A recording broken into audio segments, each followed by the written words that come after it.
I'm taking the Quattrovelo out today on a ride into the mountains, out of the River Rhine Valley into the Ahr River Valley.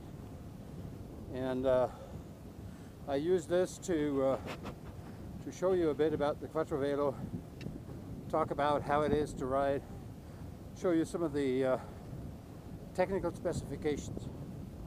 For now, I'm cruising at 8 kilometers an hour up this hill. It's my second climb on this route, and I think there are 4 more before we will be dipping down to the Ahr River Valley. And the trees on this road here are all apple trees, so you're not passing by hungry in the fall here.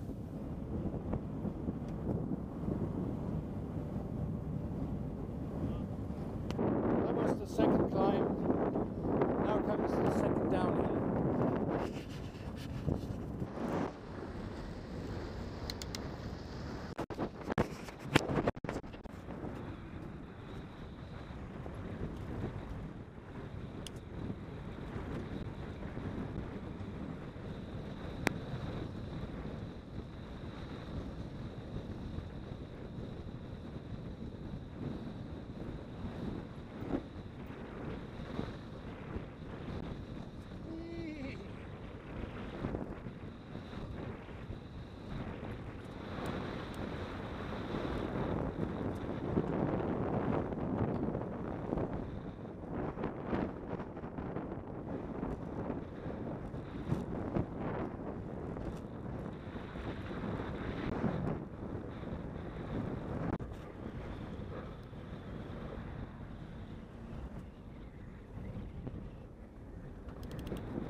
I have never caught these lights on green.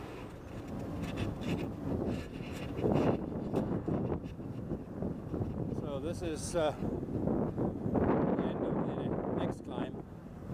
Not very steep, so I will do it all in the big ring, 75 feet. And it's just a bit more before it will drop into the next valley, which is a nice and fast drop. But unfortunately, down at the bottom is the next village, so I have to slow down to about 40 kilometers. Oh, there's a roadie. I hope he doesn't turn off.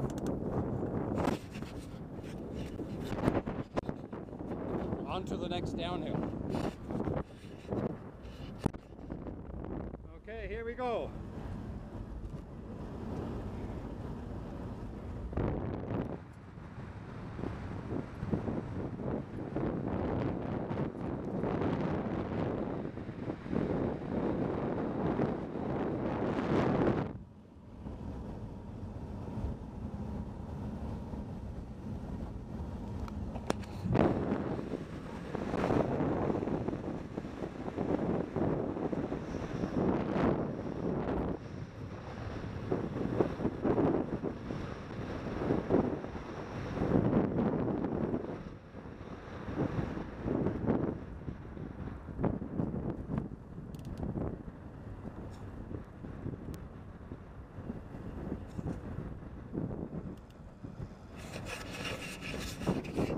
Thing is that the uphill in this village is just cruising.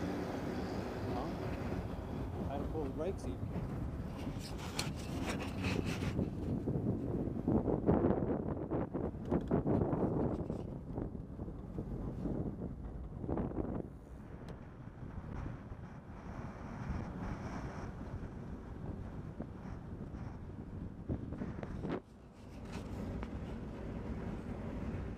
There's another cyclist in the distance, so you always have somebody to play with, at least for a short while.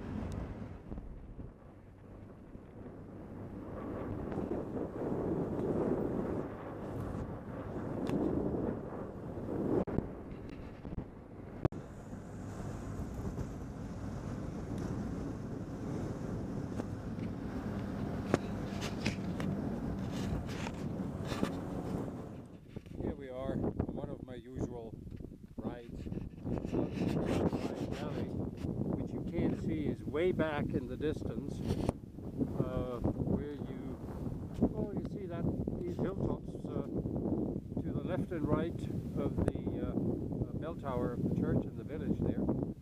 That is the Seven Mountains. That is on the other side of the river.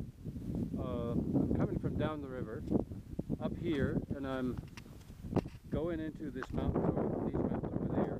We're here to talk about the Quattrovelo. See, that's where it is over there. And it's 4 wheels, huge luggage space, very comfortable ride, and a number of features that I will talk about on this ride in this film. See, what you notice is it is quite a substantial body, wider at the tail than any other velomobile. It has to be because of the 2 wheels in the back. It has a different shape compared to the Quest. It has a bit of an indent here. You see this here? I have found it to be extremely stable in the wind, and the designers say it has to do with this shaped top here, because it controls the sailing effect. It has a waist here, pretty neat. But also this area gets extremely dirty when it is wet and muddy, because the front wheels, they throw all the dirt here, and because of this indent, it lands here and on the back wheels. So the Quattro has a pretty substantial rear, which also allows for placing reflector tapes with good visibility. You have brake lights and tail lights up here, in here, indicator lights here. The best part of the lights is the front lights. They are positioned much higher. You know, my DF lights are about here, the Quest lights are about here, and these ones are higher, further apart, and there are 2 of them, which at night makes for a very nice beam. It almost feels like a car. The interesting thing about the Quattro is that it is very comfortable. It is about as softly suspended as the Quest. The rear is even softer here. But, you know, very comfortable, but at the same time, due to the 2 wheels in the back, it is like it is on rails in the corners. So it has Quest comfort, but DF corner ring stability, which is amazing. And it's quite a sensation to ride this, because you don't expect a velomobile that is so comfortable to be so fast and so controlled in the corners.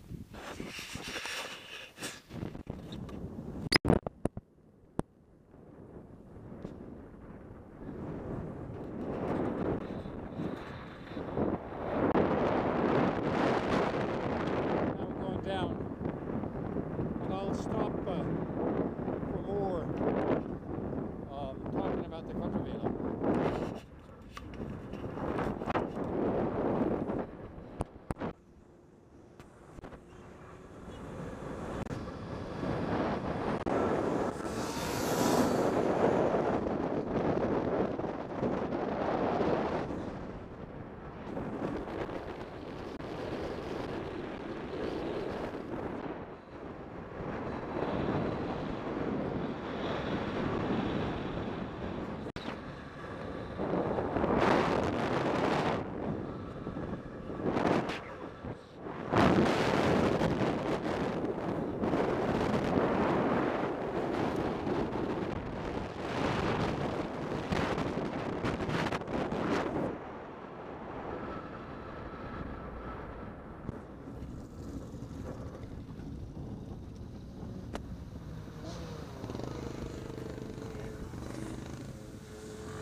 So here we are. Down there is the River R, that is the valley, and it winds through the mountains in both ways, both directions. You can also see that this is motorcycle and racing country. The famous Nürburgring Formula One racetrack is not very far from here. It's like, I think, 30 kilometers. Some information on the interior. See, it has the standard type steering and shifting, indicator lights and horn, a parking brake as usual, but you know, there's only one shifter because it's 10-speed cassette on the rear, and there's schlumpf drive in front. You see there's a 75 teeth chain wheel up in front with a schlumpf, which gives me a virtual 30. Okay, here's the battery, main switchboard. There's a USB port that you can switch on and off. Nice feature. And what's very nice in the interior is these boxes. You know, they are necessary to stiffen the chassis because of the full wheel construction, but at the same time they can be used as storage boxes, so nothing will fall out there. You see this here? And there are storage boxes of the same type in front. You see also that the attachment of the boom is very solid, so the whole front part is very solid.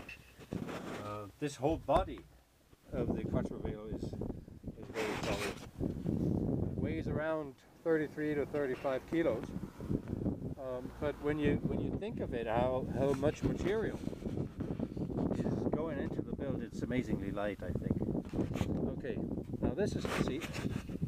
The seat is held in position with these straps because there is no rear wheel arch to which you can mount a fastener. It's a bit unusual in the beginning, but it feels good when you have set it up right. It works very well. And you see there's plenty of room there for small items. Here I have my bag with all my tools and spares and all the things I need. And then the real trunk is behind when you open this. See? That's where the trunk is. And there's plenty of space in there. Let me take this out.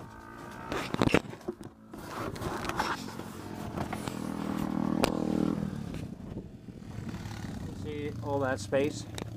It's huge. Construction is a piece of art. You see here an air spring. You can adjust the pressure here, and there's one on both sides. To dampen the ride, there are two oil dampers here and there. And here you see the rear axle construction with a panhard rod here and another control bar down here. There.